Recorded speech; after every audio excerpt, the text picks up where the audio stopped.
আসসালামু আলাইকুম। কাশবন থেকে আমি জিল্লুর রহমান। দেশ এবং প্রবাস থেকে যারা এই মুহূর্তে দেখছেন সকলকে আন্তরিক শুভেচ্ছা ও অভিনন্দন। আশা করি সবাই ভালো আছেন। আলহামদুলিল্লাহ আমিও খুব ভালো আছি।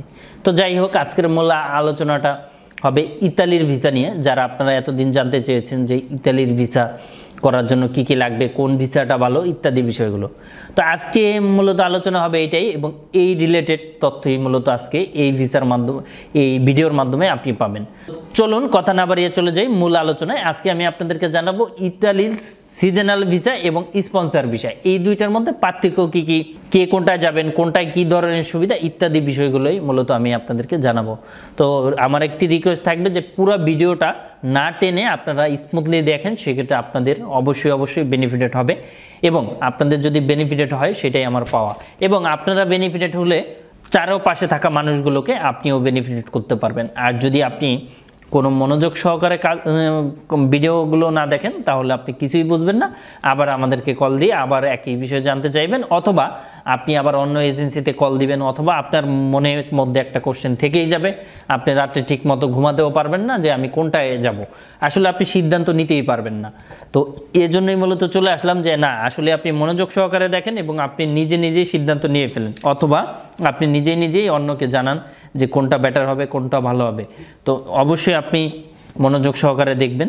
তো যাই হোক, চলে আসি কোনটা কি সুবিধা হবে আসলে। হ্যাঁ, তো আপনি যদি সিজনাল ভিসায় যাইতে চান, সিজনাল যে ভিসাটা মূলত ইটালির, এটাই গেলে আপনি জানেন যে ইটালিতে লাস্ট 3 বছরে 4,52,000-এর মতো লোক নিবে বাংলাদেশ থেকে, 4,52,000-এর মতো লোক নিবে। আবারও বলছি, এটা আপনারা ইতিমধ্যে জেনে থাকেন। এবং এই ভিসায় গেলে যাদের অ্যামাউন্ট মূলত কম, মানে টাকাটা লিমিটের মধ্যে এবং যাওয়া খুব প্রয়োজন, তারাই অবশ্যই সিজনাল ভিসায় যাবেন। আর স্পন্সর ভিসায় কারা যাবেন? যাদের টাকা পয়সা কোনো বিষয় না এবং যেতেই হবে এরকম না, মানে আপনি অ্যাটলিস্ট একটু পরে গেলেও হবে, মানে সময় আপনাদের কাছে কোনো বিষয় না, সেক্ষেত্রে আপনার জন্য স্পন্সর ভিসা। তো চলুন জেনে নেই যে স্পন্সর ভিসায় আপনার সুবিধা কি, অসুবিধা কি, এবং সিজনাল বিষয়ে সুবিধা কি, অসুবিধা কি, এবং আরও একটি বিষয় জেনে রাখি যে কত টাকা খরচ হবে, কোথায় কত টাকা লাগবে, কি আসে বিষয়, এবং ফ্যামিলি নেওয়া যাবে কিনা ইত্যাদি বিষয়গুলো জেনে রাখি। তো চলুন জেনে নেই আগে মূলত আপনার সিজনাল ভিসা। সিজনাল ভিসার মেয়াদ কতদিন হয়ে থাকে বা কত টাকা লাগবে।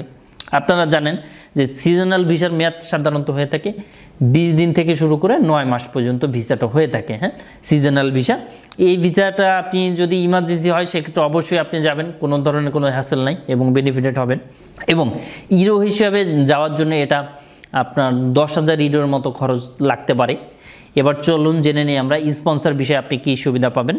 যাদের টাকার কোনো সমস্যা নেই, যে টাকা পয়সা কোনো বিষয় না, একটু বেশি গেলে যাক, তারপর আমার স্মুথলি নিখুঁতভাবে যেতে হবে, তারা অবশ্যই ইতালিতে যাবেন স্পন্সর বিষয়। তো স্পন্সর বিষয়ে যাইতে হলে আপনাকে অবশ্যই একটা ইউজ অ্যামাউন্ট লাগবে। সেক্ষেত্রে আপনার এটা যদি ইউরোর হিসেবে বলি সেক্ষেত্রে 15,000-এর মতো হতে পারে, 15 থেকে 18,000 পর্যন্ত হতে পারে। অথবা আমি যদি আপনাদেরকে বাংলা টাকায় বলি সেক্ষেত্রে অবশ্যই এটা 15 থেকে 20 লাখ টাকার মতো হতে পারে। এবং এইটা গেলে কি সুবিধা হবে, এটা আপনারা অবশ্যই টাকা লাগবে, প্লাস আপনি একটা উকিল ধরে ভিসাটা করে ফেলবেন খুব সহজেই এবং স্মার্টলি আপনি করতে পারবেন।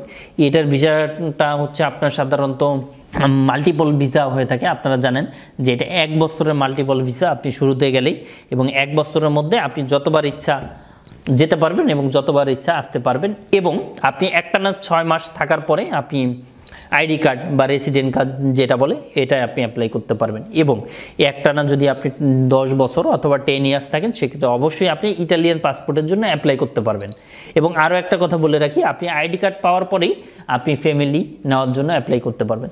তো এটাই মূলত সুবিধা। হ্যাঁ, আর খরচ তো আপনাদেরকে বললামই এখানে। তো এখন জেনে নিই যে কীরকম টাইম লাগতে পারে বা কী আসে বিষয়। এটার টাইমটা ইটালি যারা যেতে চান অবশ্যই আপনাদের 6 মাস লাগবে মিনিমাম, অ্যাটলিস্ট 6 মাসের নিচে হবে না। আর যারা আপনাকে বলবে যে না আমি আপনাকে 3 মাসে পাঠিয়ে দিব, 2 মাসে পাঠিয়ে দিব, ওইটা বাটপারি ছাড়া কিছুই না। হ্যাঁ, আপনি জেনে থাকবেন আমাদের চারপাশে চারোদিকে সব জায়গায় কিন্তু বাটপার সিটারে কিন্তু দেশটা ভরা। অবশ্যই আপনারা সেক্ষেত্রে অথেন্টিক এজেন্সির মাধ্যমে অবশ্যই আপনারা এই কাজগুলো করবেন। এবং আরও একটা বিষয় বলে রাখি, আপনারা অবশ্যই আপনারা দেখে শুনে আপনি পাসপোর্টটা দিবেন, কারণ ভিসা যদি না হয় সেক্ষেত্রে কিন্তু আপনার জীবন থেকে 6টি মাস চলে যাবে। তো এই জন্য রিকোয়েস্ট করব যে অবশ্যই আপনারা অথেন্টিক মাধ্যমে আপনারা এইগুলো করবেন। এবং আরও একটা কোশ্চেন আমরা যেটা পেয়েছি সেটা হচ্ছে যে আসলে স্পন্সর ভিসা সিজনাল ভিসার মধ্যে পার্থক্যটা আপনারা ইতিমধ্যে বুঝে গিয়েছেন। আর ভিসার মেয়াদটা হচ্ছে এরকম। ভিজিটের ব্যাপার অনেকে জানতে চান যে ভাইয়া বা স্যার আমাকে একটা ভিজিট ভিসা নিয়ে যদি পার্থক্য আপনারা জানাতেন, সেটাও আমি আপনাদেরকে জানাবো, তবে পরবর্তী ভিডিওতে। কারণ এই ভিডিওতে যদি আপনাদেরকে সব কিছু বলি সেক্ষেত্রে কিন্তু আপনারা বুঝবেন না, অথবা আপনারা এলোমেলো করে ফেলবেন। তো এলোমেলো করে ফেললে আপনারা আমাকে 2টা গালি দিবেন, বলবেন যে শালা কি ভিডিও বানাইলো, আসলে বুঝতেই পারলাম না। এজন্য আমি অবশ্যই পরবর্তী ভিডিওতে জানিয়ে দিব। এবং আপনাদের যদি আরও কোনো ধরনের কোনো কোশ্চেন থাকে অবশ্যই জানাবেন। এবং আরও একটা বিষয় যে সিজনাল ভিসায় যাবেন আপনারা নাকি স্পন্সর ভিসায় যাবেন, তো সেক্ষেত্রে তো আমি পার্থক্যটা বলেই দিয়েছি। এখন সিদ্ধান্তটা আপনার যে আপনি মূলত কোনটা যেতে চান বা যেতে পারবেন। এখন আরও একটা বিষয় যে টাইমটা কম বেশি লাগে কিনা। আপনি সিজনাল ভিসায় গেলে টাইমটা 6 মাসের মধ্যে হয়ে যাবে, আর আপনি যদি স্পন্সর ভিসা যান সেক্ষেত্রে 6 থেকে 8 মাস লাগতে পারে। এবং অনেকে বলে যে 3 মাসে করে দেয় অনেক এজেন্সি, অনেকে আবার বলবেন যে 2 মাসে নাকি করে দেয়। এইগুলো খুব বানোয়াট কথা, এটা আপনারা গুজবে কান দিবেন না। তবে তাদেরটাই হবে যারা আগে অ্যাপ্লাই করে রেখেছে, তাদেরটা ভিসাও হয়ে যায় 2 মাসে, 1 মাসেও হয়ে যায়। এবং অথবা যাদের ভালো অ্যাডভোকেট বা উকিল পরিচিত আছে তাদেরটা কোনো বিষয়ই না। এবং অবশ্যই আপনারা সেক্ষেত্রে করতে পারবেন, কোনো ধরনের কোনো হ্যাসেল নেই। তো আজ এই পর্যন্তই, আবারও দেখা হবে, আবারও কথা হবে। যারা এই টপিক নিয়ে ভিডিও মূলত জানতে চান বা আরও যদি আপনাদের যদি কোনো কোশ্চেন থাকে অবশ্যই আমাদেরকে জানাবেন, আমরা আপনাদেরকে অ্যান্সার দিব। অথবা আপনি চাইলে আমাদের কল করতে পারেন, হোয়াটসঅ্যাপে মেসেজ দিতে পারেন, অথবা আপনারা চাইলে সরাসরি আমাদের অফিসে আসতে পারেন। তো আজ এই পর্যন্তই, আবারও দেখা হবে, আবারও কথা হবে। আসসালামু আলাইকুম।